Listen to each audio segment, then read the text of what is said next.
Elle est traumatisée. Le 6 juillet dernier, Nabila et Thomas Vergara ont célébré leur mariage au château de Chantilly avec leurs proches. Une cérémonie qui était très attendue par le couple mais qui a viré au cauchemar par la suite. Aux alentours de 4h30 du matin, après de longues heures de fête, ils ont découvert que leur chambre d'hôtel avait été cambriolée. Le couple a eu beaucoup de mal à se remettre de ce cambriolage et Nabila s'est confiée dans les colonnes du Parisien ce samedi 27 novembre.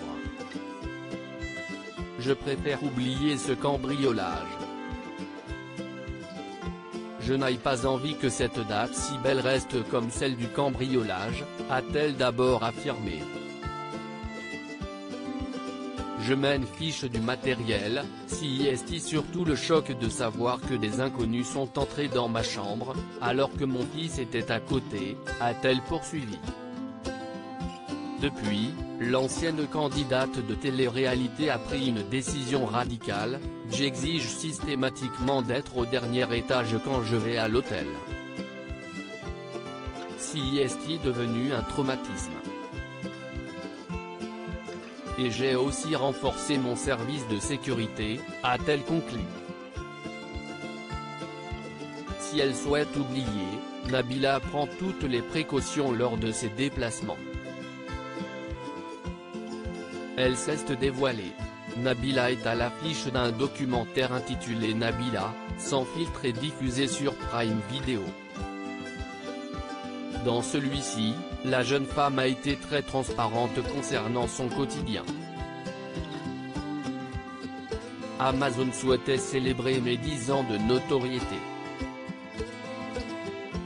On a pris un mois pour réfléchir avec mon mari, a-t-elle d'abord confié. Nous voulions que le public nous voit différents de sur Snapchat, où nous contrôlons ce que nous portons. Et il y avait l'envie de montrer comment nous travaillons, a-t-elle poursuivi. Ainsi, les téléspectateurs ont pu découvrir qu'elle avait déjà pensé au suicide. Lorsqu'elle a commencé sa carrière, Nabila a été victime de nombreuses critiques qui l'ont beaucoup touchée. On m'a comparé à une prostituée, à une actrice porno. Vous imaginez le scandale si cela se passe aujourd'hui? Si est hyper rabaissant pour une femme de 20 ans, a-t-elle affirmé. À un moment, je me suis dit qu'il avait peut-être raison, que je devrais peut-être partir. Si est Thomas qui m'a aidé, il m'a toujours soutenu, a conclu Nabila.